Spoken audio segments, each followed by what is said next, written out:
BTG, Scotia, Claro y Líder presentan Chilevisión Noticias.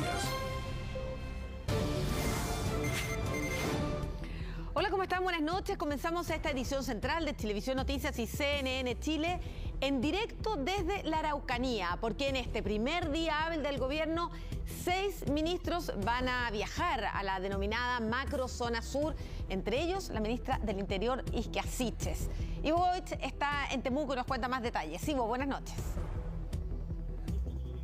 ¿Cómo estás, Macarena? Muy buenas noches. Estamos solo a minutos de que llegue un avión de la FACH que traslada a los 6 ministros liderados por la ministra del Interior, Isquia Siches, hasta la región de la Araucanía para sostener reuniones que son fundamentales para lo que va a ser el primer andar, quizás la primera parte del gobierno del presidente Gabriel Boric. De hecho, quedan atrás los gestos, los simbolismos. Desde el día de mañana comienzan a trabajar en terreno y en acción los ministros de la actual administración del presidente Boric y eligieron el primer lugar para venir en una visita oficial la región de la Araucanía, donde sabemos el serio problema que hay en la zona macrosur con 4 provincias de las regiones del Biobío y la Araucanía que se encuentran en estado de excepción hasta el 26 de marzo solamente, porque el gobierno ya dijo que no va a renovar esta excepción constitucional acá en la zona. Es por eso que lo que trae Isquia Siches y este grupo de ministros es un plan integral para presentarle no solamente a las comunidades mapuches, no solamente a las víctimas de la violencia, sino que también a las autoridades y también a las multigremiales. Lo que quiere hacer el próximo gobierno es sentarlos a todos en la misma mesa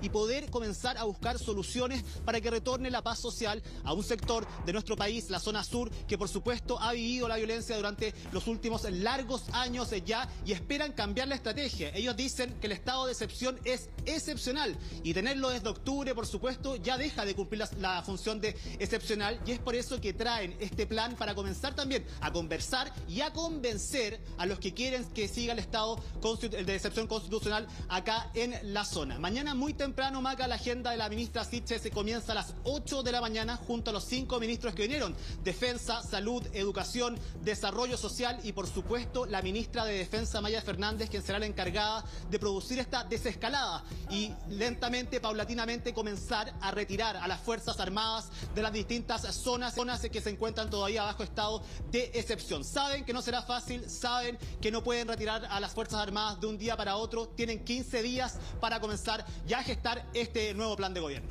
Claro, pero el hecho de que estén ahí 6 ministros al mismo tiempo en la macrozona sur ya es un hecho tremendamente simbólico, como lo han sido los primeros días de este gobierno. Ivo, ¿nos avisas cuando lleguen para ir en directo contigo?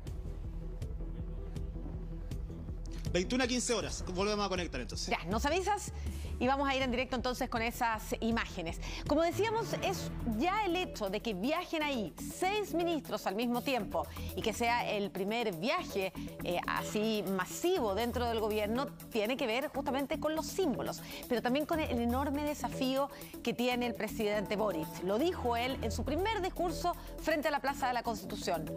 En este sector, en la Araucanía, tenemos un problema. Lo que proponen es diálogo. Lo vemos en esta nota. 8 de la mañana en punto y la ministra Siches llega a La Moneda a reuniones varias y luego su primer destino, la Araucanía. El profundo desafío del buen vivir y la paz en nuestro territorio. Pero poco de eso se ha reflejado en Arauco y en la Araucanía. El último ataque fue en Cañete, donde 3 galpones y una casa fueron quemados. Esto es inaceptable. Hacemos un llamado a las autoridades que nos visiten en la zona para reunirnos, para tratar este tema de la violencia y buscarle una salida lo más rápido posible. Bomberos intentó acceder al lugar, pero habían cortes en la ruta por la caída de árboles. Una persona terminó lesionada producto de estas barricadas. En el lugar se encontró un panfleto alusivo a la causa mapuche, pero no solo acá. Habrían algunos animales guardados, caballos, de los cuales uno lamentablemente terminó calcinado. Desde el viernes, día del cambio de mando, hasta la fecha se han registrado al menos 4 atentados. El primero en el sector Cajón, camino a Vilcún, donde una persona terminó lesionada. El segundo ocurrió el mismo día, pero en Traillén. El domingo fue el tercero en Contulmo y este lunes en la madrugada, otro en el sector de Cañete. Esta es la tercera vez que me hacen estos incendios y estamos solos. ¿Usted cree que me haya alguna autoridad? ¿He tenido alguna visita? Nadie. Su empresa fue quemada el viernes. Una bala de 9 milímetros rozó la cabeza de un guardia que estaba en el lugar. Por fortuna no le pasó nada, pero no es primera vez que queman o atacan su fuente de trabajo. Por eso dice haber perdido las esperanzas. Así, los gobiernos anteriores que no hicieron nada. Difícilmente veo que ella haga algo. Lo que va del año ya llevamos gente fallecida, llevamos 3 meses del año y ya hay 4 fallecidos. Lo que le solicitamos y pedimos que se restablezca de alguna u otra manera la paz en la Araucanía. Un conflicto que lleva varios años, por eso este nuevo gobierno pretende utilizar como estrategia principal el diálogo con todas las partes. Esperamos que todos los grupos se sientan convocados. Esto no va a ser una cosa vertical, sino que muy horizontal, respetando las cosmovisiones de todos nuestros pueblos originarios. Por ahora el diálogo es la bandera de lucha para poder llegar a un acuerdo de paz en la zona, porque tal como han reiterado las autoridades, el estado de excepción no va más. Lo que nosotros queremos es sacar el estado de excepción, fantástico, pero me imagino que vienen con un estado distinto, con un control que va a ser superior, igual o superior a lo que tenemos hoy día. Por ahora las esperanzas de un cambio están en las manos de la ministra del Interior, a quien esperan en la Araucanía. De alguna manera, todos los ministros del Interior que hemos tenido en el último tiempo han fracasado. Así que creo que no veo por qué la gestión de la ministra pudiera ser distinta. Isquia Siches se reunirá con autoridades locales, organizaciones, comunidades y víctimas, tal como lo pidió el presidente Gabriel Boric. Por eso nuestra ministra del Interior es el primer viaje que tiene, el primer día hábil de trabajo, porque vamos a estar ahí. Una difícil tarea en manos de la ministra del Interior, quien la próxima semana viajará al norte por la crisis migratoria. Bueno, ayer les presentamos la primera entrevista que tuvimos con el presidente Gabriel Boric y ahí dijo que no estaba de acuerdo con un nuevo retiro de fondos desde las AFP. Dijo que sería un error. Bueno, desde el Congreso llegó la respuesta. Parlamentarios afín al actual Ejecutivo presentarían este martes un nuevo proyecto de retiro de fondos de las AFP. Solo se vieron para la votación de la presidencia de la Cámara. Fueron solo un par de horas. Este martes vuelven a las labores oficialmente, pero ya hay quienes adelantaron las discusiones. Hoy día me insta a presentar un nuevo proyecto del quinto retiro porque las necesidades de la gente siguen igual. Nuevamente se iniciará la discusión que generó polémicas los últimos 2 años. Claro que esta vez con un gobierno distinto y que ya ha puesto sus puntos. En las condiciones en las que estamos actualmente, sería un error seguir dinamitando los fondos de pensiones de las y los trabajadoras. Quiero ser muy claro en eso. No es una buena idea, que no le haría bien a Chile. Arremetida parlamentaria de quienes pueden ser considerados aliados y que ya genera un dolor de cabeza al nuevo Ejecutivo. Estamos buscando alternativas económicas basadas en la realidad y la situación de nuestro país actualmente y luego una decisión política que tiene que ver con superar este modelo a través de la construcción de una alternativa, que es lo que está en nuestro compromiso de programa. Pero no solo para la moneda es complejo, porque las palabras aún se recuerdan. Cada uno que haga su pega. El próximo ministro de Hacienda tendrá su posición y la respetamos, pero tenemos derecho a no compartirla. Pero el tiempo puede generar algunos cambios. Yo creo que hay que evaluarlo en su momento. Tenemos que darle el espacio al gobierno también de presentar cuáles van a ser las medidas económicas de apoyo a las personas. Como el presidente votó los 4 proyectos que pasaron por el Congreso, los votó en forma positiva. Aprobó estos 4 proyectos con su voto. No veo razón alguna para que no se apruebe. Con este proyecto ya son 4 las iniciativas que buscan retiros de fondos, 2 de ellas del 100%, y ante este panorama la Cámara una vez más se divide. Ahora vamos a ver si el Frente Amplio se comporta de la misma manera cuando son gobierno que cuando son oposición. La consecuencia en política debe siempre ser parte de nuestro comportamiento político. Y si hay que apoyar el quinto retiro, yo lo voy a apoyar. Siempre lo hemos apoyado, por supuesto que vamos a ser parte de la discusión y estaremos ahí para sacar adelante el proyecto de ser necesario. Todo dependerá ahora de la comisión que reciba el proyecto, la que será la de Constitución de la Cámara, que tras el acuerdo oficialista será encabezada por el Partido Comunista. Y las siguientes imágenes muestran el momento en que el convencional Marcos Barraza fue agredido en las afueras del ex Congreso Nacional. La responsable de este hecho había participado hace algunos meses en la franja del rechazo. La mujer será formalizada mañana.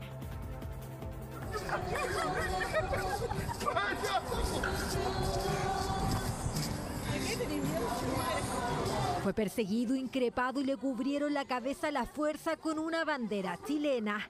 Le ocurrió este lunes al constituyente del Partido Comunista Marcos Barraza, en medio de un receso en las afueras de la convención. Me dirigí a comprar un café y fui agredido de manera absolutamente cobarde.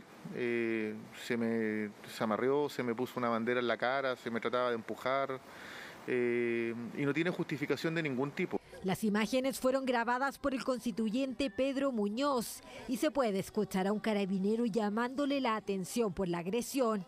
La mujer pertenecería a un grupo pro-vida y participó en la franja de la UDI del rechazo. Hola, mi nombre es Elsia Friones, hago repostería en mi casa, soy de Puente Alto y voto rechazo. La dirigente habría participado en un pañuelazo por la vida en la antesala de la votación en el Pleno del Articulado que permite el aborto libre, algo que el sector de Barraza apoya.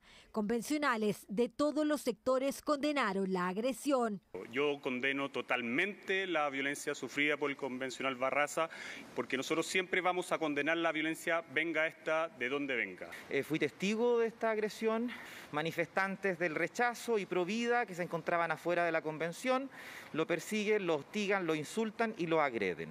Una vez que la mujer fue detenida, efectivos de la sección de investigaciones policiales llegaron hasta la sede de la Asamblea Constituyente para recoger la denuncia de Marcos Barraza. Y luego de eso me dirigí con personal de la CIP al CEFAM de la Municipalidad de Santiago para hacer constatación de lesiones, que básicamente son lesiones menores, leves, zamarreo, cosas así, pero que están asociadas a un hecho bien violento. A raíz de este hecho de violencia, desde la mesa directiva de la Convención Constitucional hicieron un llamado a carabineros. Se siguieron los conductos regulares, el convencional Marcos Barraza hizo la denuncia, hemos pedido desde la presidencia reforzar la seguridad en el exterior del Congreso con el fin de evitar cualquier tipo de acto violento. Tras la denuncia ante carabineros, el convencional Marcos Barraza no descarta presentar una querella contra esta mujer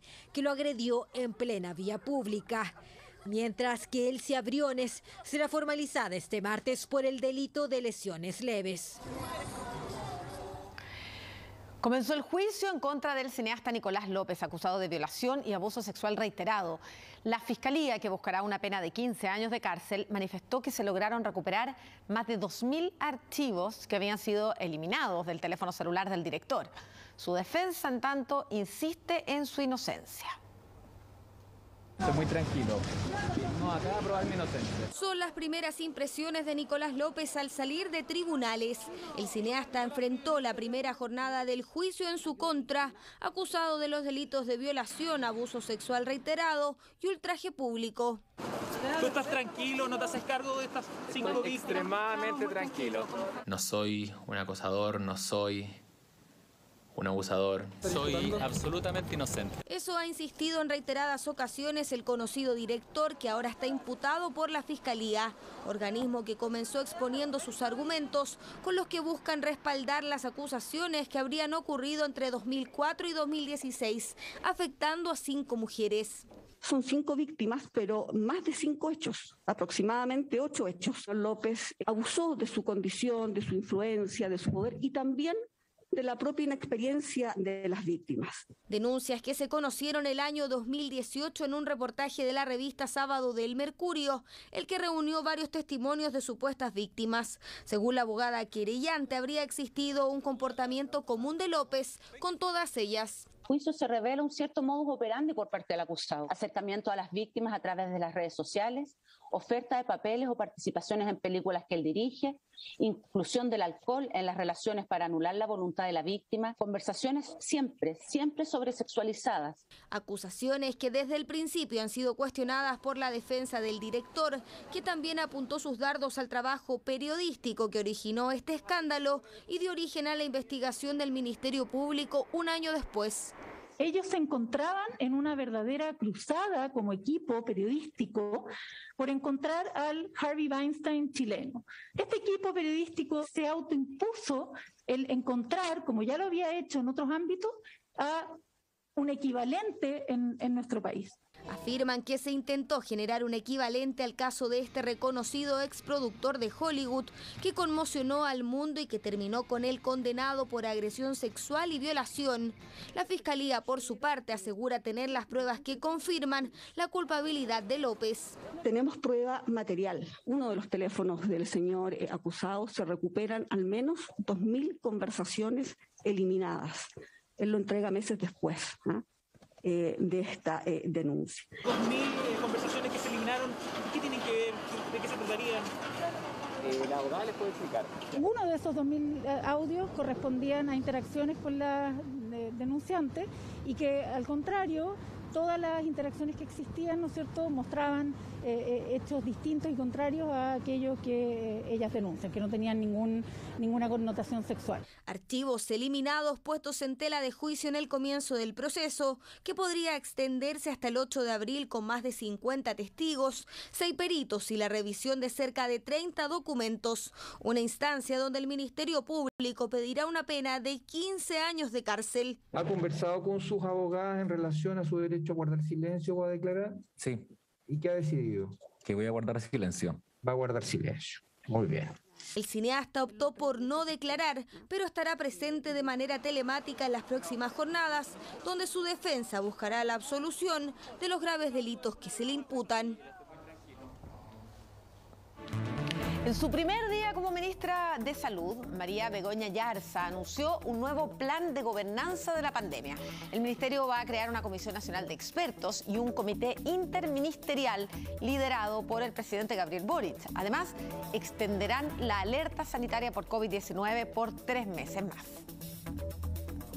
Puede haber alguien que legítimamente no quiera construir un sistema universal de salud. Y yo respeto eso, pero en este equipo, no. Mensaje de la nueva ministra en su primer día con las y los funcionarios. Lo repitió más tarde y agregó, no vienen a administrar el MinSal, sino a conducir el sistema sanitario a un sueño. Venimos a hacernos cargo, a transformar y a soñar la salud pública en Chile. Desde los territorios, ¿cierto?, vamos a caminar resolviendo estos problemas. Con esa promesa de fondo extendieron la alerta sanitaria por 3 meses y plantearon un nuevo manejo de la pandemia. Se anunció sin mayores detalles la creación de una Comisión Nacional de Respuesta con equipos técnicos del MinSal. Funcionará a la par con el Consejo Asesor. Quedará, por un lado, continuidad a algunos de los miembros que han sido parte del Consejo Asesor, pero también sumando otras voces del mundo académico, de liderazgos del mundo científico, no solamente del sector sanitario. La otra entidad de gobierno será el Comité Interministerial, liderado por el presidente Gabriel Boric, la ministra de Salud y otros secretarios de Estado, dependiendo de las circunstancias. Será convocado en cada momento en el cual se requieran tomar decisiones de un mayor impacto. Si es que en algún momento requerimos hacer un manejo más estricto del control de fronteras,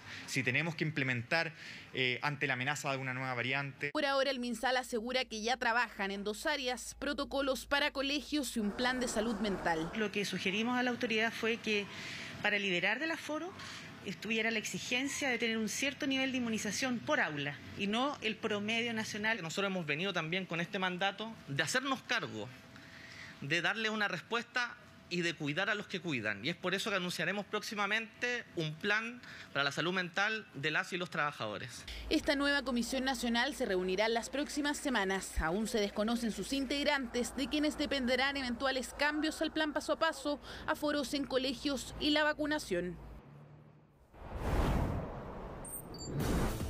Este es el momento exacto en que un carabineros dio 5 tiros al conductor que lo había atropellado para esquivar un control. El hombre fallecido estaba irregular en Chile y el auto que recibió los impactos estaría vinculado a una serie de asaltos. 3 de la tarde, Matucana con Alameda, Estación Central. El conductor del auto Burdeo no solo se niega a una fiscalización de carabineros, sino que acelera a fondo atropellando al uniformado que queda en el suelo. Tras recibir el impacto, el carabinero extrae su arma de servicio y en solo segundos logró percutar 5 disparos, 4 de los cuales impactaron al conductor del auto, quien murió minutos después. Lo único que alcanzamos a ver fue el carabinero levantándose del piso y sentimos los balazos. Ya yo estaba en el segundo piso y se sintieron los balazos. Bajamos a ver y mi auxiliar estaba en el piso, se había agachado y ver a los 2 carabineros levantándose. Ellos venían en moto. Y ahí los carabineros le dispararon al tiro, así, le dispararon en el parabrisas. Y ahí llegaron a la esquina y ahí en la esquina lo sacaron del auto. Según los primeros antecedentes, un motorista habría alertado a los carabineros sobre una serie de asaltos en el sector. Los protagonistas, según el denunciante, serían los 2 ocupantes del auto fiscalizado. Por ello, el conductor, incluso herido, intentó huir del lugar. Y frente al Persa Estación, el vehículo detiene su marcha, en donde los ocupantes hacen abandono del vehículo. Uno de ellos logra huir al sector del Persa Arauco Estación. Prófugo que ya estaría identificado. Esto mientras herido el conductor se desplomó en medio de la calle. En el interior del auto se habría encontrado además un arma de fuego. El fallecido en tanto sería un ciudadano peruano de 35 años, quien se encontraba en Chile con situación irregular. La investigación de los hechos quedó en manos de la Brigada de Homicidios de la PDI, aunque expertos ya dan luces de lo que podrían concluir. Este carabinero está siendo agredido, está siendo atropellado y con una mano le disparó al tipo que lo estaba agrediendo a él en forma directa y le pegó solamente a ese tipo. Según este experto, además, los disparos habrían sido realizados bajo todos los protocolos policiales, lo que quedaría demostrado al no resultar civiles heridos. Intrépida y veloz acción policial, este experto nos muestra cómo se logra percutar 5 tiros como el policía lo hizo sobre el auto en pleno atropello. Lo único que voy a hacer es dispararle a eso con una mano. La distancia que estamos hablando es una distancia muy corta, ¿ok? Y esto ocurrió en no más allá de 1 o 2 segundos. Por lo tanto, la reacción del carabinero fue perfecta. Indicios de legítima defensa al ver en peligro su vida. Investigación a cargo de la Policía Civil, que deberá ratificar o descartar esa tesis, aunque hasta ahora las imágenes son más que claras respecto a lo ocurrido. Desde que asumió el mando, el presidente Gabriel Boric ha dejado más que claro que quiere imponer una nueva forma de gobernar. Se ha salido del protocolo, ha habido momentos improvisados y ha logrado una cercanía con toda la gente que demuestra además las tremendas expectativas que tienen muchas personas respecto a su mandato. Los expertos en la siguiente nota van a analizar los pros y los contras del llamado estilo Boric.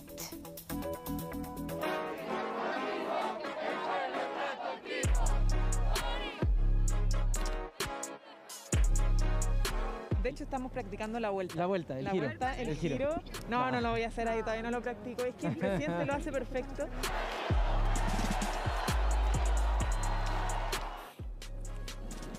Pensaba en la tremenda responsabilidad que tenemos por delante. Y pensaba también, por cierto, en mi familia, que me acompañó desde Punta Arenas y que gracias a ellos también me formé. Dicen que así humaniza la figura de presidente. Ahí radica la causa y estas son sus consecuencias. Súper natural, a mí me gusta que sea él. Me fascina. Es un cabro, hay que aguantar, hay que entenderlo. Propio de la juventud de él, entiendo yo. Hay sangre joven en este caso. Desde que asumió el mando, Gabriel Boric, digamos que no ha sido un fanático respetando los protocolos. Se bajó del auto en pleno recorrido presidencial. El fin de semana bailó cueca. Mejor, eso sí, como lo hizo alguna vez el hijo de un expresidente, dicen por ahí. Claro, otro estilo de gobernar. Cambio rotundo más allá de la imagen en el Palacio de Gobierno. Por 16 años gobernaron dos personas. La contraposición en el estilo de Sebastián Piñera y el estilo de Gabriel Boric hace que estas llamadas salidas de protocolo llamen la atención, sean atractivas y sean tal vez aplaudidas por muchas personas a través de las redes sociales. Aplaudidas, pero seguramente sufridas por sus escoltas, que tienen que cuidar que nada le pase. Algo que parece que cuesta considerando que todo el mundo quiere tenerlo cerca, hablarle, pedirle fotos, etc. Gabriel, bendice el perro, por favor. Si va a saludar desde el auto, quizás no saludar con la mano que está inmediatamente al costado del vehículo, sino que saludar con la mano contraria, porque a lo mejor alguien lo quiere saludar tanto que se la va a apretar y capaz que le quiebre el brazo, que no queremos que le pase eso a nuestro presidente. Cosas así, hay detallitos que uno siempre le recomienda a los presidentes, cruzar donde corresponde cruzar la calle, ¿no? Porque de repente, por la imagen, ¿no es cierto? El presidente no, está cruzando por donde quiere. Más que como algunas personas dicen, a lo mejor se cree un rockstar, no es así. Él está tratando de demostrar una cercanía distinta y escuchar al pueblo, cosa que presidentes anteriores no lo han hecho. Otro de sus símbolos, en este caso político, se dio cuando en vez de seguir por la alfombra roja camino a la Moneda, le avisó a la guardia de Palacios que le diera un momento para hacer esto. Cada generación va haciendo aportes, se van modernizando en función de los tiempos y de lo que se está viviendo. Y eso es correcto, y por eso que el protocolo no es, y las normas de urbanidad no son fijas, ni estables, ni permanentes en el tiempo. Pero el presidente no solo es capaz de improvisar con alabados pasos de baile en Palacio. También en sus salidas y entre medio de gritos y forcejeos, Gabriel Boric responde sin pudor a las distintas problemáticas que le cuenta la gente. Ponga atención a este diálogo. No le puedo asegurar nada, no le quiero vender humo. Ya, pero la voy a leer. Si estas salidas de protocolo la sobreexplotan, dejan de ser novedad y dejan de cargar esta batería de poder simbólico. Y ahí se pierde el recurso y habría que innovar. Solo queda ver qué pasa en el futuro, pero parece que el estilo está más que instalado en este nuevo gobierno. Uno joven, sin corbata, pero que tendrá que demostrar que en el fondo tienen los mismos atributos y el resultado que la forma. Muchas veces hemos hablado acá respecto a cómo los amigos, los vecinos, la familia puede salvar a alguien en un caso de violencia intrafamiliar. Ocurrió. Son vecinos que evitaron lo que pudo haber terminado incluso en un femicidio. Era un hombre que estaba golpeando a su pareja en el balcón de un piso 14 con inminente riesgo de caída. Y cuando presenciaron esta escena, subieron en su ayuda, lograron retener a este sujeto que además la estaba agrediendo frente a sus dos pequeños hijos.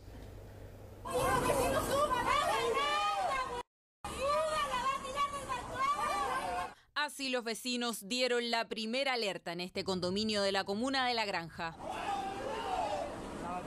La va a tirar. Escuchamos los gritos.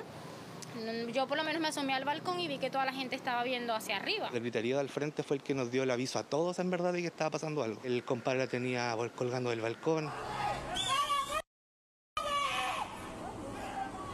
¿Qué piso es? Como el pie. Se trataba del piso 14. En uno de los balcones, una pareja protagonizaba una violenta discusión. La mujer estaba siendo agredida y, de hecho, ya había intentado pedir ayuda a conserjería. Llamó al citófono y en el citófono lo dejó descolgado. Se escuchaban gritos, peleas. Tras el llamado desesperado de los vecinos, que desde el edificio del frente veían la terrible escena, los conserjes y también los residentes de este inmueble subieron hasta el departamento. El hombre, pues el esposo quería como aventarla del piso, inclusive tenía, hasta donde tengo entendido, el balcón tenía como la malla protectora de los niños y él hasta la cortó. Fueron varios vecinos al lugar a separar muchas cosas más. Pero sí lo separaron, salvaron a la chica. El agresor ya había abandonado el domicilio, pero no el edificio. Cuando lo encontraron, negó rotundamente la agresión y entregó una explicación que poco concordaba con lo que habían presenciado los testigos. De repente sale este vecino y empieza a decir que ella se quería lanzar del edificio, que se quería ir porque le iban a echar la culpa. Y obviamente no se ve que ella se quiere lanzar, de hecho ella se estaba firmando. ¿Cómo se llama esta calle? Santa Ana. ¿Santa Ana? ¿Con quién? Con Santa Rosa, en los condominios. Ahí la tiene. Los vecinos retuvieron al sujeto por varios minutos hasta la llegada de carabineros. Procediendo a la detención de un sujeto de 33 años, quien se encontraba bajo los efectos del alcohol y había ocasionado lesiones a su pareja. Todos estos antecedentes fueron puestos a disposición del Ministerio Público. La Fiscalía Sur logró la prisión preventiva de un imputado formalizado por el delito de femicidio íntimo en calidad de frustrado. La mujer fue trasladada hasta un recinto hospitalario donde llegó con lesiones cortopunzantes ocasionadas por su pareja, agresión de la que fue víctima en presencia de sus hijos, 2 menores de edad. Nos llevamos ya 2 días en el cargo cuando tenemos que enfrentar un femicidio concretado en Santa Juana, Biobío, y un femicidio frustrado en la comuna de La Granja, en la región metropolitana. Junto al Ministerio de la Mujer y la Equidad de Género tomamos conocimiento de este caso y de inmediato activamos la red de apoyo institucional para acompañar a la sobreviviente en su proceso de intervención y justicia reparatoria. Episodio de violencia intrafamiliar que quedó al descubierto gracias a la acción de vecinos que fueron en su ayuda sin pensarlo 2 veces. Oye, no la voy a tirar. O sea, fue clave lo que hicieron mis vecinos, bueno, entre todos. Y yo creo que el que la gente se esté metiendo en estos problemas es súper importante hasta que las cosas no cambien. Totalmente detestable. O sea, gracias al Dios se metieron todos los vecinos y se pudo evitar algo mucho más terrible. El Ministerio Público decretó la prisión preventiva del imputado tras esta violenta agresión, que de no ser por los vecinos, estaríamos hablando de una situación incluso más grave. Bien por esos vecinos que le salvaron la vida a una mujer. Ahora es el turno de la justicia no dejar libre a ese hombre, entregar una pena que además proteja a la víctima y que nunca más una mujer muera por el solo hecho de ser mujer. Vamos a hablar de otro tema, vamos a hablar de la reducción de la jornada laboral de 45 a 40 horas y del sueldo mínimo de 500.000 pesos, que son 2 de los grandes desafíos que se ha propuesto el gobierno de Gabriel Boric en un escenario económico complejo. Los expertos plantean que podría darse un fenómeno llamado estanflación, que combina el estancamiento, o sea, un bajo crecimiento, con alta inflación, que aumenta el costo de la vida. Me encantaría decirlo. Manuela no puede creer que en 10 años su negocio haya crecido tanto y ahora esté produciendo 20.000 de estos frascos de picles y salsas al mes. Su empresa nació en 2012 con el sueño de pagar a sus trabajadores el doble del sueldo mínimo que exige la ley. Lo lograron 3 años después. Queríamos hacer un modelo de negocio donde tuviéramos buen packaging, buenos productos, pagar buenos sueldos. Entonces tú decís, ¿cómo voy a llegar al punto de equilibrio? Pero si nosotros lo logramos, yo creo que se puede lograr a nivel país, sobre todo en empresas grandes donde hay gente que gana, no sé, 20 millones de pesos al mes y la otra persona está ganando 300 lucas. Sin duda se adelantó a los tiempos, al menos en nuestro país, donde el sueldo mínimo es de 350.000 pesos y ahora se discute la posibilidad de subirlo a 500.000. Esa fue la promesa de campaña del presidente Gabriel Boric, quien ya tiene a su equipo económico trabajando en su implementación. Estamos revisando el estado de la hacienda pública en conjunto con el ministro de Hacienda, Mario Marcel. Invitamos, por cierto, a las grandes empresas en particular que pueden pagar más de eso, que se adelanten. Yo espero que podamos llegar lo antes posible, no quiero comprometer plazos ahora, pero lo único que puedo asegurar es que al final de nuestro mandato espero hayamos llegado a los 500.000 pesos. Desafío importante en un escenario económico complejo. Algunos expertos hablan de que Chile podría enfrentar lo que se conoce como estanflación, un fenómeno que combina la desaceleración de la economía con un alto costo de la vida. De hecho, nuestro país acumula una inflación del 7,8% y si bien el PIB creció 9% en enero, fue un punto porcentual menos que el mes anterior. Al parecer atrás quedó ese sobrecalentamiento impulsado por los retiros y las transferencias estatales que nos llevaron a crecer 12% en 2021, ya que este año puede que sea solo un 2%. La economía está en un proceso como de aterrizaje. La parte clave es qué tan fuerte va a ser el aterrizaje. Ojalá relativamente suave para tratar de que obviamente la economía se resienta menos. Tenemos un proceso inflacionario que se va a mantener en un contexto de un choque externo que nos llegó a todo el mundo producto del conflicto armado en Europa del Este. De ahí la importancia de la gradualidad. Desde el gobierno han dicho que un primer piso sería llegar a los 400.000 pesos este año, pero no será el único desafío de la era Boric. El gobierno también trabaja en el proyecto de ley que reducirá la jornada laboral desde 45 a 40 horas semanales, medida que también ha querido querido implementar Manuela. Que ella vea esa parte para darnos una pequeña tiempo para nosotros en nuestras vidas, sería maravilloso. Yo que soy madre, y los que no son madres también tendrían tiempo para poder hacer más cosas. Eso sí, lo importante para los emprendedores es que cada medida se implemente de forma coordinada. Son compromisos que el país tiene que avanzar. Claramente tenemos que ver cómo llegamos a un sueldo mínimo de 500.000 pesos con ayuda del Estado para las pymes y cómo llegamos a una jornada laboral que permita rebajar las horas trabajadas para los chilenos, pero que también cuidemos a aquellas pymes que les podrían subir sus costos por tener que contratar más turnos. Son los distintos factores que tendrá que sopesar el gobierno de Gabriel Boric para implementar estas medidas en medio de un complejo escenario económico. Hoy se dio comienzo al juicio oral en contra de los más de 30 imputados por el megafraude en Carabineros. Empieza así la última etapa del proceso judicial de uno de los casos más escandalosos de corrupción en nuestro país. Ha sido uno de los fraudes más escandalosos en la historia de nuestro país. Caso de corrupción pura y que le valió un duro golpe a Carabineros y a su imagen corporativa. Hoy, después de un largo proceso, comenzó el juicio oral en contra de los responsables del millonario desfalco de Carabineros.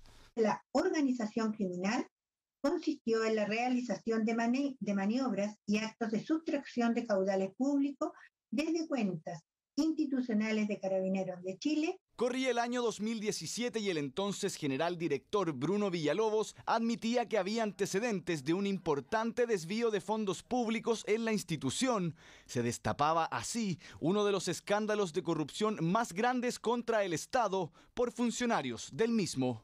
Yo creo que es un juicio inédito, primero, como lo decíamos, porque hay una gran cantidad de acusados, ¿cierto?, enfrentando un proceso judicial que también es complejo, porque no son delitos comunes, ¿no? Requieren de una investigación lenta, donde hay mucha documentación, seguramente mucho análisis de cuentas corrientes. Los delitos que se imputan a las decenas de involucrados en este fraude institucional son malversación de caudales públicos, asociación ilícita, lavado de activos y falsificación de instrumento público. Son seres humanos como nosotros, lo único que tienen un cargo y de eso se aprovechan. Que esas sanciones sirvan para que a futuro nuevamente lo piensen y no lo vuelvan a realizar, digamos. Ojalá que la justicia lo haga, porque al final Chile siempre ha sido un país de pura corrupción y ojalá estamos aburridos de eso. Dentro de los diferentes imputados resalta la presencia de varios altos mandos. Entre los formalizados destacan los generales Eduardo Gordon, Iván Whipple y Flavio Echeverría. Estos dos últimos ocupaban un alto cargo en la Dirección de Finanzas de Carabineros. La persecución penal en este caso está orientada finalmente a llevar hasta la última etapa a las personas que han cometido estos delitos y principalmente a los que organizaron, planificaron este fraude y que obviamente lesionaron finalmente el patrimonio fiscal. Son 31 imputados en este mega fraude institucional y donde se incluyen generales, directores, coroneles e incluso civiles. En el ejercicio del control social y rendición de cuentas se solicita información a Carabineros, muchas veces se invoca causales como la de seguridad nacional para negarla. Lamentablemente, esta decisión conlleva un secretismo y opacidad que pueden encubrir en muchos casos irregularidades. Y así ocurrió. Diferentes desvíos de fondos a cuentas bancarias y gastos injustificados entre el año 2006 y 2018. Una cifra de desfalco que asciende a los 28.348 millones de pesos. Se están solicitando al término de este juicio y en el evento de sentencias condenatorias, que estamos claros que van a ocurrir, penas por sobre 20 años para muchos de ellos. Comienzo de un juicio oral donde más de 450 personas deberán atestiguar y donde además participarán 29 peritos. Al menos un año durará este proceso y donde seguramente se dictará sentencia a los responsables de uno de los mayores fraudes en la historia del país.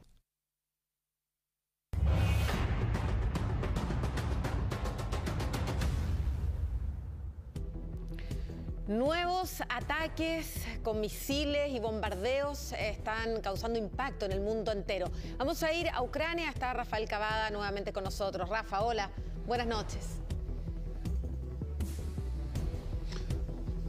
Buenas noches, Maca, ¿cómo estás? Tú lo decías, una jornada terrible para Kiev, para Kharkiv, para Gerson, para muchas ciudades acá en Ucrania, con bombardeos de todo tipo, lanzacohetes, Grad, misiles y bombas. En Kiev fue atacado un barrio residencial y un centro comercial que, si uno los mira en el mapa, están exactamente entre Irpin y Kiev. O sea, eso significa que las tropas empiezan a avanzar hacia la capital desde esa posición que les costó tanto ganar. Y en otras ciudades del país, como Kharkiv o Gerson o incluso Mariupol, los rusos tratan de consolidar su avance en el terreno para de una buena vez dirigirse con todas sus fuerzas hacia Kiev.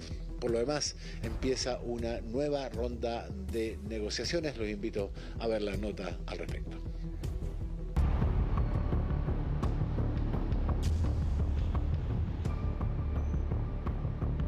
Las imágenes de esta cámara de seguridad muestran el momento exacto en que un misil impacta una zona residencial de Kiev, en lo que es una nueva ofensiva militar por parte de Rusia contra civiles. Escuché la explosión y después el humo. Vine aquí y una persona había muerto. Era un anciano de unos 70 años. Luego llegaron los servicios de emergencia e intentaron salvar a otra mujer herida, pero también estaba muerta. Y solo horas antes de este ataque, un edificio residencial ardía en llamas en otro distrito de la capital ucraniana a causa de un proyectil distinto. Había humo y polvo por todas partes. Nos escondimos dentro del closet. Pensamos que nos estaban capturando, que los rusos estaban entrando por la puerta. Son parte de los varios bombardeos que, según las autoridades locales, azotaron a la ciudad durante este lunes. Mientras tanto, desde el Kremlin acusaron al ejército ucraniano de haber lanzado un misil cargado con una bomba de racimo contra Donetsk, ciudad del este de Ucrania controlada por separatistas. Ataque por el que habrían muerto decenas de civiles. Atacar deliberadamente a civiles es un crimen de guerra. Todo esto confirma una vez más la naturaleza nazi y antihumana del régimen gobernante en Ucrania hoy. Acusaciones que desde Kiev niegan. Mientras todo esto sucedía, las delegaciones rusas y ucranianas nuevamente buscaban una salida diplomática al conflicto. Nuestra posición permanece sin cambios. Paz, alto al fuego inmediato, retiro de todas las tropas rusas. Y solo después de eso podemos hablar de algunas relaciones entre vecinos, algunos acuerdos políticos. Cuarta jornada de negociaciones que, sin embargo, se reanudará este martes tras una pausa técnica. En medio de estas conversaciones se ha alzado en los últimos días un potencial nuevo mediador entre ambas partes. El primer ministro israelí Naftali Bennett mantuvo una llamada con Vladimir Putin en la que el presidente ruso se habría quejado de los actos bárbaros de Ucrania tras el último bombardeo a Donetsk. Posteriormente, el premier también se comunicó con el presidente ucraniano Volodymyr Zelensky, quien incluso lo propuso como mediador en una eventual reunión con su homólogo ruso. Mientras que en el país liderado por Putin, la oposición a la guerra comienza a hacerse más visible. На встрече со своим белорусским коллегой российский премьер подчеркнул, надо усилить сотрудничество в рамках союзного государства, а на совещании в правительстве обсуждали, как сохранить... Con un cartel en el que se leía "Detengan la guerra y no crean en la propaganda", una empleada de la televisión estatal rusa, María Vyanikova, irrumpió en medio de la transmisión en vivo de uno de los programas más vistos del país. Una manifestación en contra del relato del Kremlin sobre este conflicto.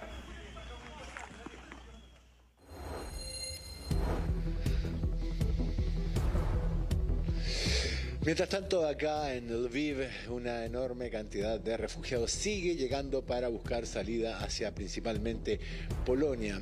Ayer, Maca, nos tocó encontrar a un ciudadano nigeriano, se llama Alex, que llegó acá, pero en el bus en que pretendía irse no encontró lugar. Esto fue lo que nos contó. How does it feel to leave all behind? Hombre, estoy llorando porque de verdad me enamoré de este país. Los ucranianos son gente muy simpática, ellos no merecen esto.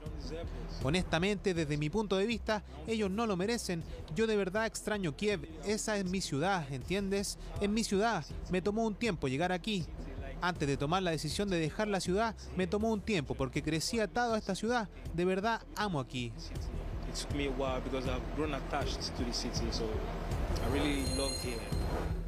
Y mientras distintas personas están intentando dejar el territorio donde se encuentran bajo peligro, Rafa, se ha comenzado a hablar de una guerra urbana. ¿A qué hacen referencia con este término? Es este tipo de guerra, de batalla en la que hay que conquistar una ciudad peleando casa por casa. Aquí lo que se dice es que han llegado unos 500 soldados chechenos de Kadyrov. Entre el año 1999 y 2009, los rusos hicieron un ingreso de este tipo en Grozny, la capital de Chechenia, y la arrasaron. Hoy por hoy, Kadyrov, que es prorruso, es un gobernante títere en Chechenia, ha traído una enorme cantidad de combatientes aquí.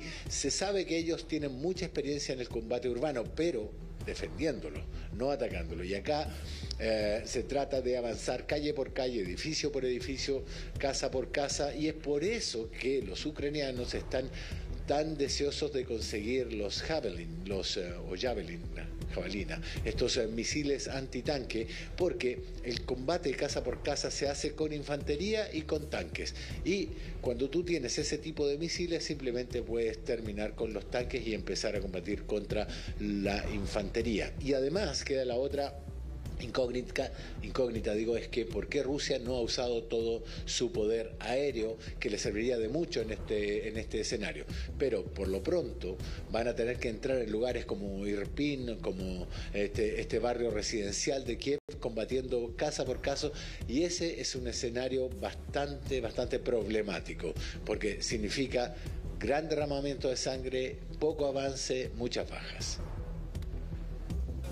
Poco pareció importar que este fuera un barrio residencial al momento de atacar. Sin cosa de segundos, los rusos lanzaron un misil en pleno centro de Kharkov, la segunda ciudad más grande de Ucrania. El edificio está en el centro histórico de Kharkov. Este edificio residencial fue alcanzado por un misil. Hasta ahora tenemos información que 2 personas murieron. Este es solo uno de los ataques que detonó el Kremlin esta jornada dentro de las grandes ciudades. Mariupol quedó así de destruida esta mañana, cuando una vez más fue brutalmente embestida por los rusos. Y es que todo indica que tras el lento avance de sus filas, la guerra ahora pase a una nueva etapa, la denominada guerra urbana. Es una guerra que se combate cuadra a cuadra, casa por casa, adentro de la ciudad. Y eso significa mucha dificultad en el control de esas fuerzas, porque es muy difícil la coordinación de todos los que están participando en ella, e implica necesariamente muchísimas bajas. La guerra urbana vendría a ser la quinta fase. Recordemos, la primera fue desplegar las fuerzas para lograr el objetivo político, que Ucrania desistiera de ingresar a la OTAN, pero no lo logró. La segunda, colocarse en las fronteras. Tampoco lo consiguió. Por lo tanto, va la tercera etapa, invadió el país, y ahora va la cuarta etapa, sitia las ciudades, y quinta etapa, ingresar a las ciudades. Pero a nadie le conviene desde el punto de vista ruso realizar esa actividad. Una etapa extremadamente peligrosa y que definitivamente no le conviene a Rusia. Eso porque los tanques no están diseñados para el combate urbano, por lo tanto necesita tropas de infantería. ¿Van a entrar carros con orugas y camiones? Por supuesto que sí. ¿Y algunos tanques? Por supuesto que sí. Pero la mayor parte de la fuerza blindada debiera, según nuestro entendimiento, debiera quedar aislando la ciudad. Pero necesita muchísimos soldados para poder ingresar. En esta próxima etapa se podría ver a los militares escondidos entre los escombros para atacar, puerta por puerta, casa por casa. Quienes saben bien de eso son las fuerzas sirias, expertos en guerrilla urbana que ya están siendo reclutados para un nuevo golpe decisivo. El primer objetivo, la capital. Esta es la guerra que empezó Rusia en la ciudad de Kiev y en muchas otras ciudades de Ucrania. Estas imágenes son la verdad. Indignado, el alcalde de Kiev mostraba cómo quedó la capital este lunes después de haber sido intensamente bombardeada. La preocupación crece porque las grandes ciudades ya están casi completamente cercadas por las fuerzas rusas, desde donde lanzan los misiles hasta ahora. Lo siguiente, que Putin del vamos para que los militares comiencen a ingresar, aunque, ojo, quien tiene la ventaja para este tipo de combates es quien defiende, o sea, Ucrania, quien conoce cada cuadra de su ciudad. Aún así, a ningún país le conviene porque una vez desatado el combate urbano, podría ser de nunca acabar.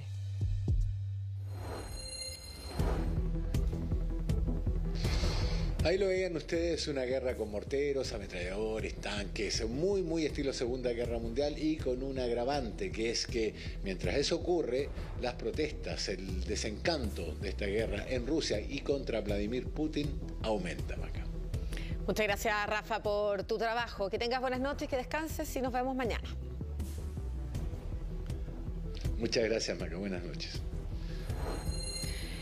Y estamos ya junto a Carlos Greitz para revisar en el mapa cómo ha sido este avance de las tropas rusas que tienen prácticamente cercada la capital de Ucrania. Sí, efectivamente, nos acercamos al mapa. Esto es sobre todo Ucrania, los hemos visto ya casi de memoria, las ciudades que han ido bombardeando día tras día las fuerzas rusas. Y llegamos, por ejemplo, a Mariupol por el sur, allí está Crimea, ya absolutamente prorruso. Luego está Kharkov, una de las ciudades más atacadas, y Kiev, sitiado por varios lugares, Macarena, como tú decías, desde el norte hacia también la zona de Rusia propiamente tal, intentando por el río también cruzar algunos puentes que sabemos están destruidos. Pero también hay una zona importante que es hacia el oeste, donde no habían habido bombardeos hasta la semana pasada y ahora sí los hay. Acercamos el mapa para irnos a la zona este, donde ya habíamos visto 2 días anteriores bombardeos en Lutsk y también en Ivano-Frankivsk, en 2 aeropuertos principalmente. Pero ayer hubo otro bombardeo en Yákovlev, esto es muy cerca de Polonia, una base militar donde se está entrenando a soldados ucranianos, y por eso también lo elemental de ese ataque del día de ayer. Y hoy, un ataque a una torre de televisión en Rivne dejó 9 personas fallecidas, por lo tanto se intensifica también en la zona oeste los ataques. Pero ¿cuál es el otro punto de preocupación? La capital. En Kiev también están concentrados los ataques en las últimas horas. Nos acercamos ahora a la capital para ver qué es lo que ocurre justamente en Kiev. Allí hubo ataques durante toda esta jornada en los suburbios. Cambiamos entonces del mapa para revisar lo que ha ocurrido en Kiev. Aquí está. Obolón es el distrito donde se concentraron los ataques que ustedes vieron en nuestra nota principal. Es allí donde había una persona en un bosque caminando. Es aquí, en Obolón. Y un poquito más abajo, el Lavina Mall también registró hoy un centro comercial muy cerca del centro de Kiev. Aquí, en este lugar, está el centro donde está el Congreso y el Palacio Presidencial. A unos pocos kilómetros, 2 ataques en Kiev, ya en el corazón de Ucrania, durante esta jornada. Muchas gracias, Carlos. Nos vemos. Que tengas buenas noches.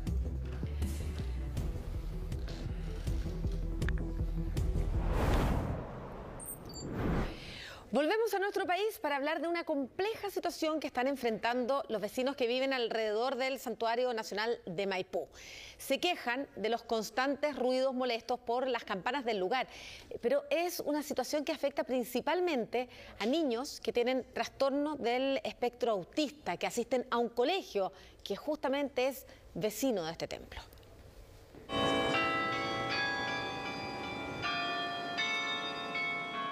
Este es el sonido que emiten las campanas del Templo Votivo de Maipú, una tradición cotidiana para anunciar cada hora del día, pero que sin embargo tiene afectados a niños del Colegio Bernardo Higgins, quienes padecen patologías relacionadas con el espectro autista. Después de 2 años de pandemia, volvieron a clases presenciales. Entonces él se encontró con la novedad de las campanadas del Templo de Maipú. Las campanas suenan cada 1 hora y mi hijo tiene autismo. Entonces a él le producen crisis. Es el caso de Cristóbal, un niño de 8 años que padece trastorno del espectro autista, una condición que le genera una agudización del sistema auditivo, intensificando todos los sonidos a su alrededor. El ruido que nosotros sentimos, él lo siente 100 veces más.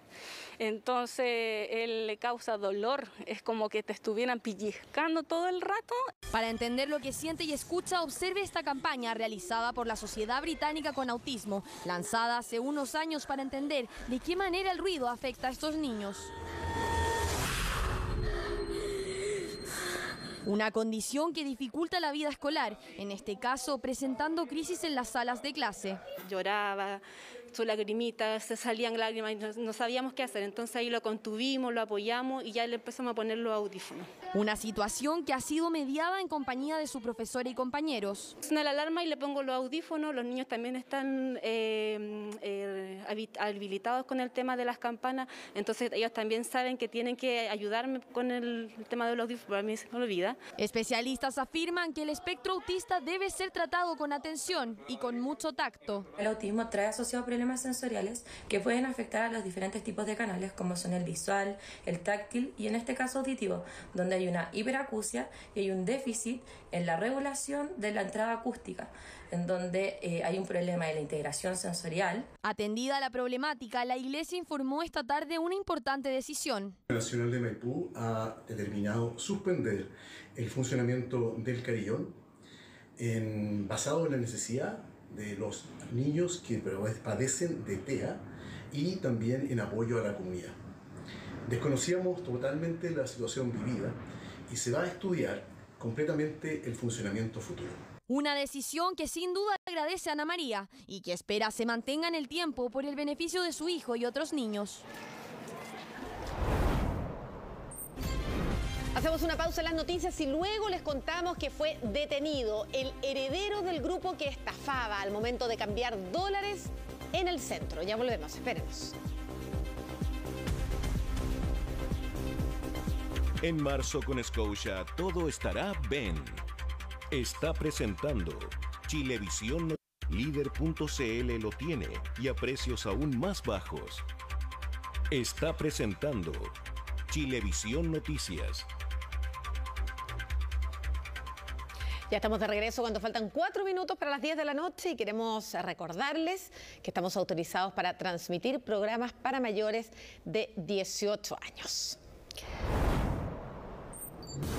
Una familia denuncia haber sido víctima de un asalto en el cual los delincuentes los amenazaron con una metralleta. Les robaron sus pertenencias y el auto. Según expertos, el arma sería de fogueo, pero modificada para ser letal.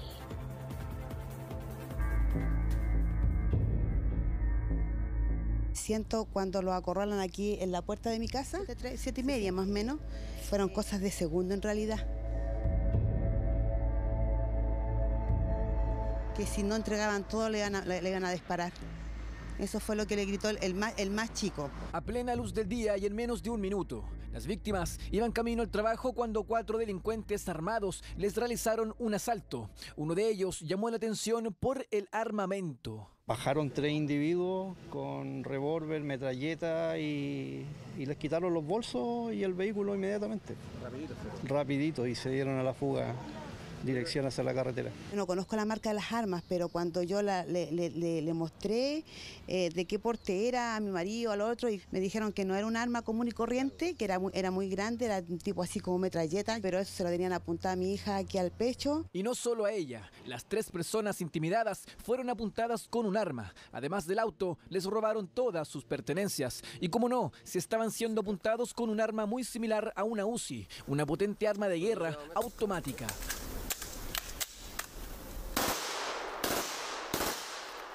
Es una pistola marca Ecol, así, semiautomática, ráfaga dispara, es una pistola de fogueo que generalmente son adaptadas para disparar balas verdaderas, pero en este caso puntual puede ser también un arma modificada o puede ser un arma fabricada hoy día en Chile. Según nuestra actual ley de armas, promulgada al final del gobierno de Piñera, estas armas, aunque sean a fogueo, están prohibidas. Sin embargo, pese a que en las armerías esté prohibida su venta, en internet aún se pueden encontrar. Con respecto a las armerías, que traíamos armas de fogueo y que podían haber sido controladas. Y como hoy día las prohibieron, se van a empezar a vender en el mercado negro todo tipo de armas de fogueo, ya que no están controladas. Armas que modifican para disparar, peor aún, en manos de quienes deberían estar tras las rejas y protagonizan estos hechos en donde inocentes pierden la vida o sus bienes. Incluso el más chico, después mi hija me decía que era como el más indeciso, entonces el que estaba más atrevido. Uno está manos atadas, no puede hacer nada. Estamos preocupados por los portonazos y cosas así, pero nunca habíamos pensado que había pasado algo tan grave. Tomamos contacto con el Ministerio del Interior para saber cuáles son los planes de este gobierno con las armas a fogueo modificadas, pero no se refirieron al tema. Mientras tanto, se busca a los responsables de este violento asalto. Hace instantes aterrizaron ya los 6 ministros que viajaban a la Araucanía. Se lo contamos al iniciar este informativo. Van a sostener mañana martes la primera reunión y diálogo con una serie de personas y grupos de la macro zona sur. El grupo de ministros es liderado por Isquia Siches y además están los ministros de Defensa, de Obras Públicas, de Desarrollo Social, de Educación y de Salud. Hace solo algunos minutos pudimos captar estas imágenes en el aeropuerto de Temuco, hasta donde llegaron para pasar ahí la noche y mañana sostener esta serie de reuniones en busca de lograr solucionar los problemas que afectan a ese sector.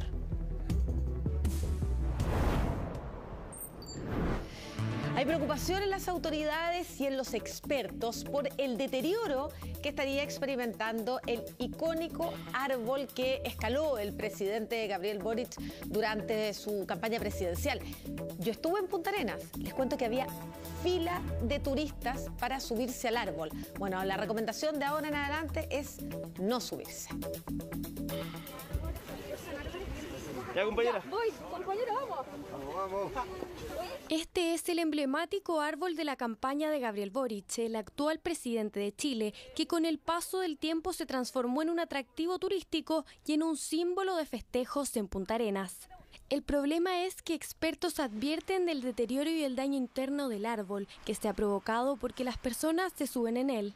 No estamos prohibiendo, estamos recomendando por el bien de este árbol que ha estado por generaciones en nuestra ciudad, que lo cuidemos finalmente y que no se suban. Lo único que busca es que este árbol tan lindo como ustedes lo pueden ver dure por muchos años más sin ningún problema. La posibilidad de fotografiarse en el icónico árbol está, pero la municipalidad hace un llamado a la precaución. Para ello van a poner letreros como advertencia para que quienes lo visiten no se suban en él y así proteger a este ciprés que puede llegar a los 300 años de vida.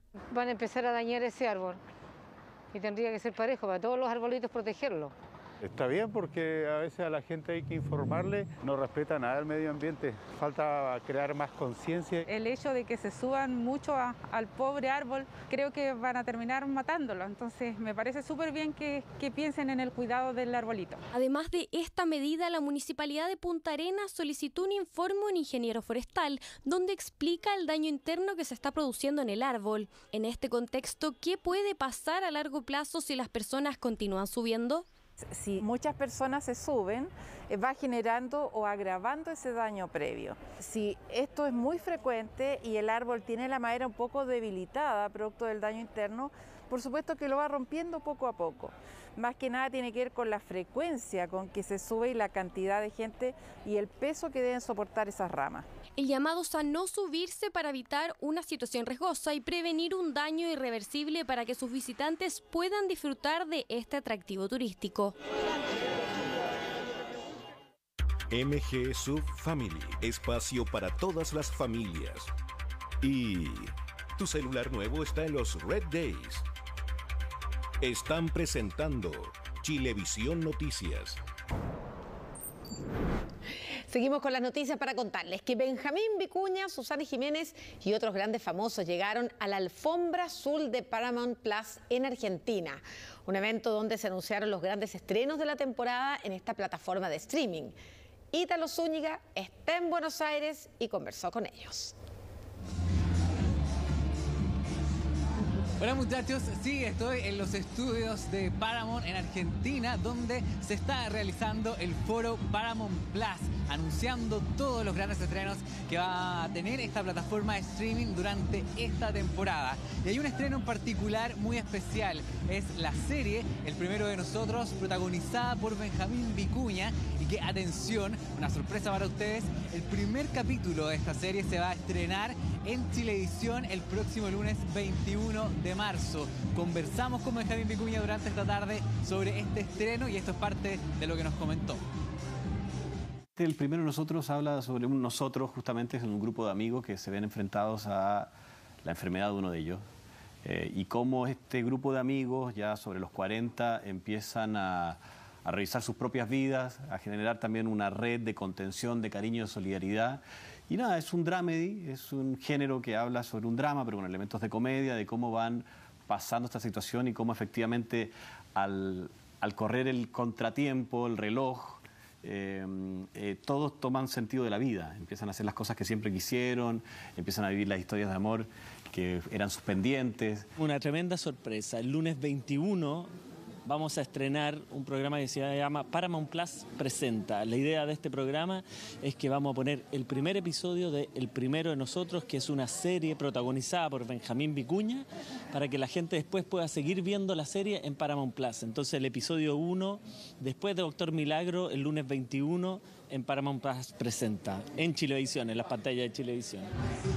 El Primero de Nosotros, que en Chile se va a poder ver a través de la plataforma Paramount Plus, pero cuyo primer capítulo se va a estrenar en televisión abierta a través de Chilevisión este lunes 21 de marzo. Quien también va a tener un programa en Paramount Plus es Susana Jiménez, la gran Susana Jiménez, quien va a estrenar invitada de honor. Ya habíamos visto algunos episodios especiales que había hecho en la plataforma, por ejemplo, esa inolvidable entrevista con Wanda Nara. Bueno, este año va a volver con nuevas entrevistas, va a ir a la casa de los famosos, va a conocer sus mansiones. Parte de eso nos contó también esta tarde en una entrevista, miren. Trae entrar a la casa de grandes figuras populares que por lo general no aceptan que vayas a la casa y no aceptan ese tipo de notas, trabajan mucho, son muy famosos y a mí me gusta como mostrarlos de otra manera, ¿viste? Por ejemplo, cuando fuimos a lo de Maluma, fui a la chacra de él, al campo. Foro Paramount Plus, que estuvo antecedido por una alfombra azul donde desfilaron grandes personalidades de la televisión de Argentina y también de Chile. Un foro Paramount Plus donde se dieron a conocer entonces los grandes estrenos para esta temporada. Yo los dejo con la imagen en directo que ocurre a esta hora en Buenos Aires, en uno de los estudios de Paramount, donde se está realizando entonces este cóctel post Foro Paramount Plus con todos estos grandes anuncios para esta temporada, muchachos. Muchas gracias, Ítalo, y nos quedamos a la espera entonces de ese estreno que va a ser aquí en las pantallas de Chilevisión el próximo lunes 21, el primer capítulo de El Primero de Nosotros, protagonizado por Benjamín Vicuña. Imperdible.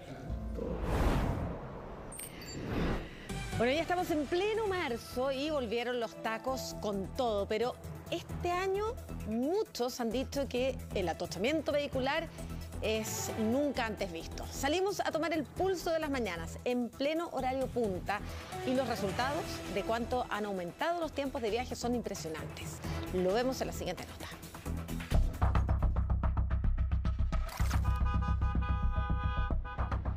Volvió marzo, las clases presenciales obligatorias, ya a muchos se les acabó el teletrabajo. Ana se levanta a las 6 de la mañana y antes de las 7 ya está esperando transporte público con su nieta de 6 años, porque un trayecto que antes hacían en 10 minutos, hoy lo hacen en 45. Pero ahora como hay mucha locomoción, no se puede venir más tarde, si no llegaríamos todos los días atrasados. Y eso no es lo lógico. Y así como Ana, son cientos los que madrugan para llegar a sus trabajos y colegios, porque ahora la hora punta AM comienza a las 6 de la mañana. 7 de la mañana nosotros estamos en la comuna de San Bernardo, en las intersecciones de las calles Los Suspiros con Almirante Riveros, y esta es la situación. Ya a esta hora hay un taco kilométrico, trayectos que nos decían se tardan 10 minutos en realizar, ahora se tardan media hora, incluso más. Llevamos 25 minutos tratando de salir de nuestras casas para poder llegar con la niña al colegio a las 8. Es demasiado. Llevamos aproximadamente como 2 semanas, 3 semanas más o menos con este taco infernal. Llegamos a las 7:20, 7:30 al colegio y tenemos que hacer la hora, ¿no? Si no, después llegan atrás. Sí, exacto. Por eso muchos prefieren levantarse antes, porque solo tienen dos opciones: o llegan antes al colegio y al trabajo, o definitivamente llegan atrasados. Pareciera no existir un punto medio en los tacos de la mañana, que también afectan al transporte público. Normalmente en la mañana es 1:15. Ahora ya voy atrasada, ya avisé. ¿Cuánto se va a demorar aproximadamente? Yo creo que ahora voy a demorar 2 horas.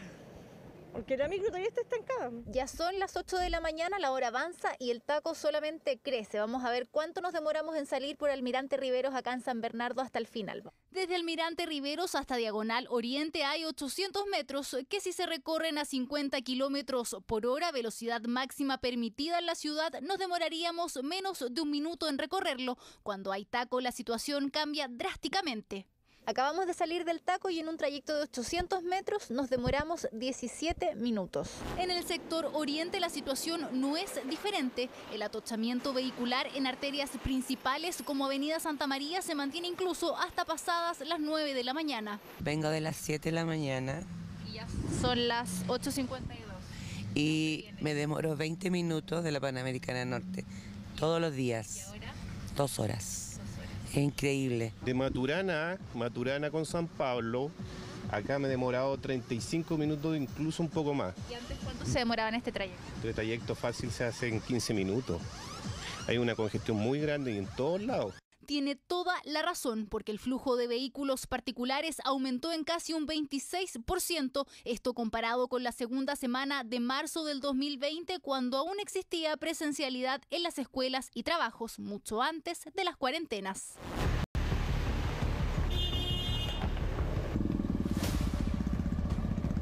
Nuestro esfuerzo ha sido mejorar el transporte público para atraer a los nuevos usuarios, a los que potencialmente están evaluando. Pero creo que la congestión urbana es un tema de primera preocupación y nuestro foco, y yo creo que el futuro ministro Juan Carlos Muñoz lo comparte, es buscar medidas para reducir el uso del auto. Hay personas que por lo menos lo intentan. No sabemos qué hacer, nosotros tenemos vehículos, pero entendemos la problemática y preferimos irnos en micro, como para no atochar más y eso. Pero pareciera no ser una solución para demorarse menos. En zonas donde no existen corredores exclusivos, los buses del transporte público se estancan en el taco. Nosotros, de hecho, el tramo sin taco, nosotros nos demoramos máximo 10 minutos en llegar al colegio y tenemos que estar saliendo de aquí como a las 7:10 y aún así hay días que llegamos tarde.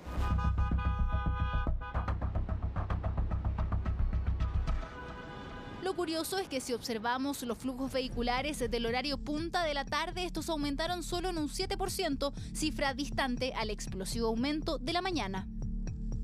Y eso habla de que en la tarde la gente tiene un poquito más de flexibilidad horaria y una medida que nosotros debiéramos trabajar es cómo poder ayudar a que la gente pueda tener un poco más de flexibilidad horaria a la hora de ingresar a su trabajo.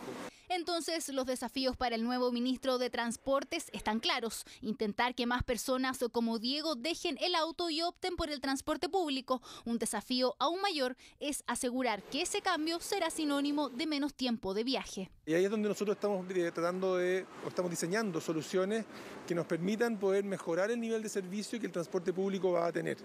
Es clave acá poder disponer de buena infraestructura y de buena oferta de transporte para que las personas se sientan invitadas a tomar y escoger y preferir el transporte público. La tarea de incentivar el cambio del auto por el transporte público está difícil. De acuerdo a un sondeo realizado por CADEM, el 71% de los hogares declara poseer al menos un automóvil.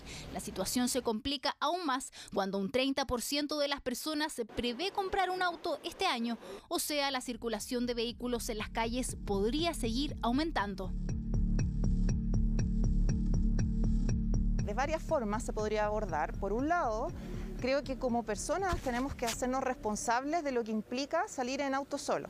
Entonces, si yo tengo un viaje que es corto, y corto me refiero a 5 kilómetros solo, tengo que evaluar que quizás podría tomar el transporte público, quizás podría irme en bicicleta. Ahora, si el transporte público no es opción y el camino no tiene las condiciones para trasladarse en bicicleta, existen otras alternativas que podrían funcionar como una solución más inmediata para generar menos tacos y que solo depende de los conductores. O sea, si yo vivo lejos de mi lugar de trabajo, puedo llevarme a personas en mi auto o alguien me lleve a mí para armar menos tacos y que juntos, como comunidad, podamos movernos, sociabilizar, que es algo que también nos falta en pandemia, que lo perdimos un poquitito.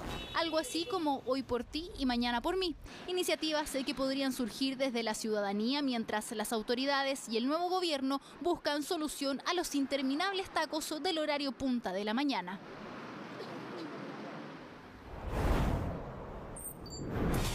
La historia de los hábiles estafadores instalados afuera de las casas de cambio en el centro de Santiago es de nunca acabar. Tras el último reportaje de Televisión Noticias, donde le mostramos cómo se detuvo a dos de los más reconocidos embaucadores, los vecinos denuncian que de nada sirvió su arresto domiciliario decretado por la justicia, ya que volvió a los engaños. El informe es de Javier Negrete y Fabián Acevedo. La conferencia de la casa de cambio. Retore, a ver, brother. ¿Le puedo tirar al suelo? Suéltalo. Tigre, no me doblís las cosas.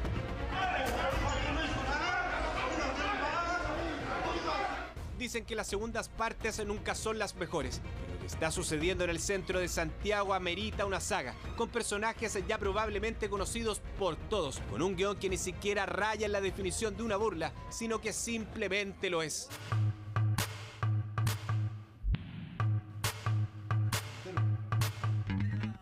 ¡Lucho! ¡Lucho, te fueron una niña! ¡Fue una niña, güey!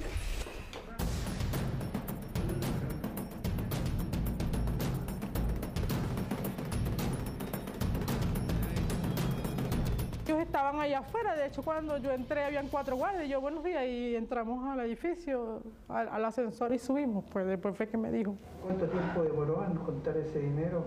Como 6 meses, que iba dejando del sueldo, son 815.000 pesos y para Venezuela son como $800 más o menos. Por eso que no puede dejar de contarse, como los estafadores, los llamados punteros, afuera de las casas de cambio son un mal que no se ha podido erradicar. Otra vez el sufrimiento de una víctima, pero también el descaro de uno de ellos que tras ser detenido junto a su compañero alias el Chancho 6, uno de los más antiguos embaucadores de la calle Agustinas. ¿Otra vez, Camilo? ¿De nuevo? ¡Che, reportaje no fuiste conmigo! ¡Che, reportaje no fuiste conmigo! Ay, de corrupto,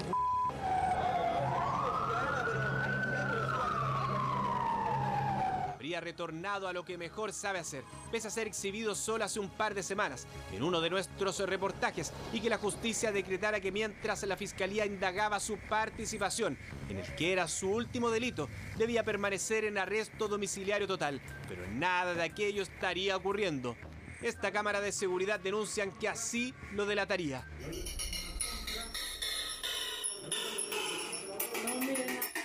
Pero también nuestras consultas una vez que llegamos hasta la dirección de la casa, que entregó al tribunal, donde conversamos con su familia. Anda buscando a Fernando. Sí, pero el Peña no le dio, ¿cómo se llama? Mi nieto le dio el virus.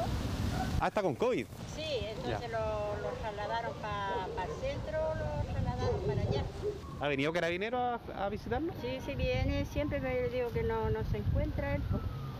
Yo no puedo, pues ya tiene 25 años ya, pues yo no lo puedo tener amarrado. Pues. Y mire, a mí me gustaría que mi nieto cambiara, buscar un trabajo, no andar haciendo tonteras. Es la reaparición de un puntero, el discípulo del Chancho 6. Las imágenes que veremos a continuación fueron captadas días después del operativo llevado a cabo por la Brigada de Delitos Económicos de la PDI, donde se detuvo a Camilo Contreras y Fernando Hermosilla. Ambos fueron sorprendidos estafando a una chilena residente en Estados Unidos. Quisimos verificar qué sucedió después en la calle Agustinas y aquí la situación actual.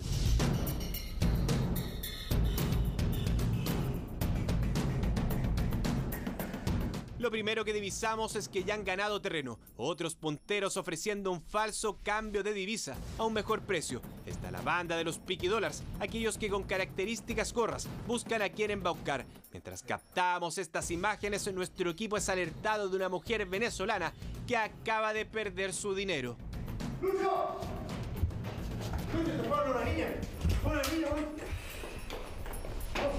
¡Te fueron a alguien!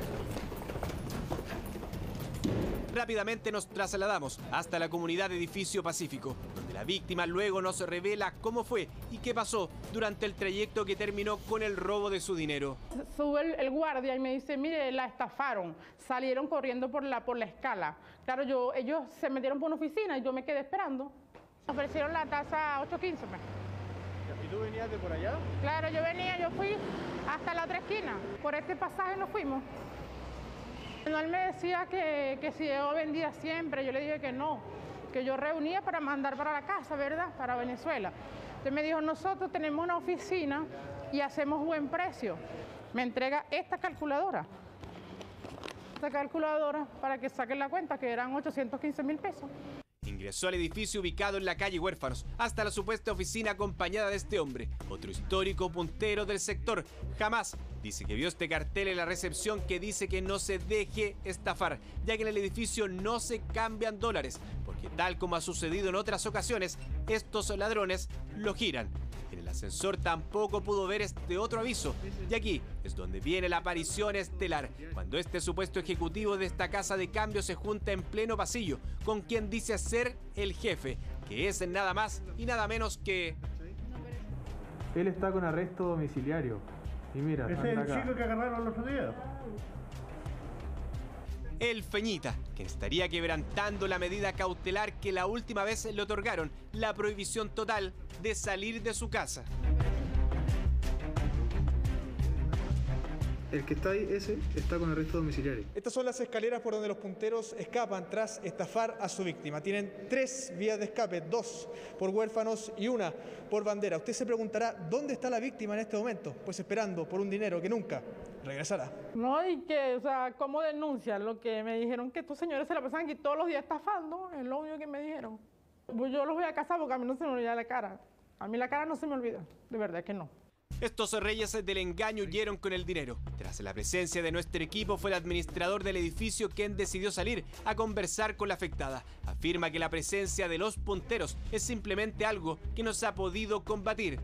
Me vine confiada. Tenemos letrero dentro de los ascensores, tenemos letrero. Lo vi cuando salí, fue que vi el letrero. Bastante destacado abajo. ¿Cuánta frecuencia yo que es relativo, estimado? ¿Ah? Es relativo. Muchas veces vienen todos los días, otras veces día por medio, una vez a la semana. Que nadie entiende que estos tipos, la víctima le pasa el dinero y dice yo voy a la oficina y después vuelvo. ¿Cómo le van a pasar dinero estimado a una persona desconocida? Sí, es verdad. Entonces ese es el tema, y yo no entiendo, nadie lo entiende. No lo haga nunca más. Uno como un estúpido, pues claro, uno cae como un estúpido. De las cajas de cambio.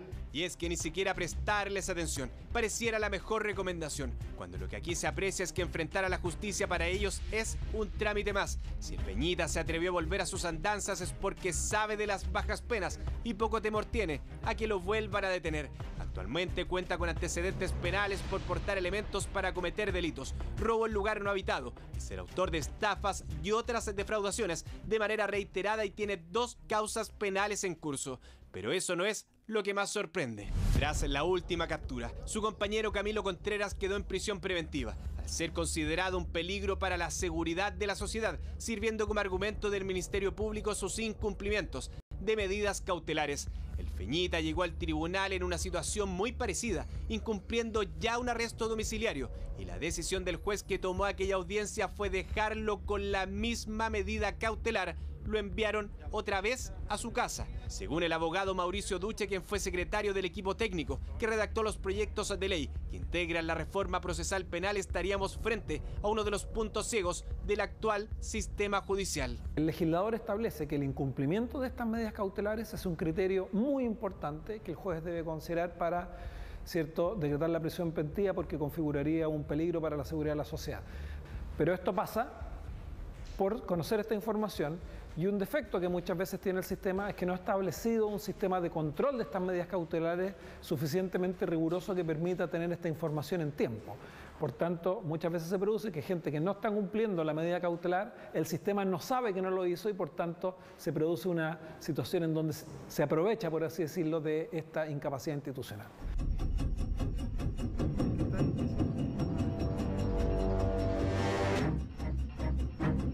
Luego de nuestro último reportaje hemos decidido llegar hasta la comuna de Lo Prado. Esto para verificar si es que efectivamente este puntero conocido como el Feñita está al interior de su casa. Vamos a ver con qué nos encontramos. Hola señora, buenas tardes. Buenas tardes. Le hago una consulta. Andamos buscando a Fernando. Sí, pero el Peña no le dio, ¿cómo se llama? Mi nieto le dio el virus y lo trasladaron para otro lado, para el centro. La abuela de Fernando Hermosillas, quien conversa con nosotros, asegura que por estar con coronavirus hace una semana no se encuentra en la casa y decide abiertamente dar su versión sobre la situación de su nieto. Él tiene arresto domiciliario total, o sea, debería estar acá en la casa. ¿Ha venido Carabinero a visitarlo? Sí, sí viene, siempre me digo que no se encuentra él. Yo no puedo, pues ya tiene 25 años ya, pues yo no lo puedo tener amarrado. Pues. Que nosotros lo tenemos grabado él de nuevo estafando a la gente. ¿Sí? Otra vez en el centro. Por eso, pues señor, yo no puedo hacer nada por él. Pues está malo lo que hace, pues claro, pues. está malo porque mi hija no le dio estudio de educación, no para que ande haciendo tonteras, po. ¿Lo vio en la televisión el otro día? Sí, por harta vergüenza que me dio, po. La niña, la chica lloraba de ver eso. Cuenta que se ha vuelto una lucha familiar intentar que deje el camino de este delito, algo que asegura aprendió con quienes aparecen en los diversos reportajes que hemos realizado. Dice que en su casa jamás se le ha permitido ingresar con aquellas juntas y menos con dinero robado. Aquí le digo yo no admito a nadie, porque ¿qué es lo que pasa? Que si yo admito a alguien aquí, en mi casa va a agarrar nombre. Lo hemos aconsejado, mi marido, los tíos, mi hija que vive en el sur, cuánto no ha llorado porque deje ese ambiente, porque él es joven, puede ganarse la vida con su trabajo, con la frente limpia. Si él viera lo que va a salir en la televisión, ¿qué le gustaría decirle?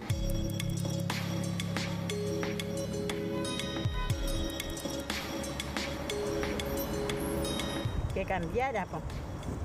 Quiero que cambie, que sea otro en la vida, no lo anden apuntando con el dedo.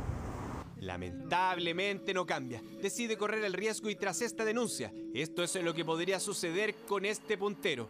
Lo que puede optar el Ministerio Público es probablemente a pedir la revocación del arresto domiciliario y ser sustituido por la prisión preventiva para optar, ¿cierto?, una condena que va a depender, ¿cierto?, de si la persona tiene o no antecedentes penales, el monto de la estafado, porque eso va a determinar centralmente la pena que corresponde. En los últimos 2 años hemos enfrentado esto como un fenómeno global. Ya conocemos a la gente, está esta instrucción de los funcionarios policiales de continuar o de auscultar el centro y en la medida que vayan encontrando a estas personas, hacerles los controles de identidad. Por ahora aquello aún no ha sucedido. El Feñita y otros operan libremente y más allá del descaro y lo dedicado que está a engañar a la gente, hay que reconocer una dinámica que el sistema pareciera permitir. Mientras todo siga así, es muy probable que lo sigamos viendo operar y mofarse de cómo ya se ha vuelto imposible sacarlos de las calles. Estamos ya terminando las noticias. Gracias por informarse con nosotros y los invitamos a que no se pierdan el próximo capítulo de Doctor Milagro. Y en CNN Chile, aquí se debate convención. Hasta mañana, buenas noches.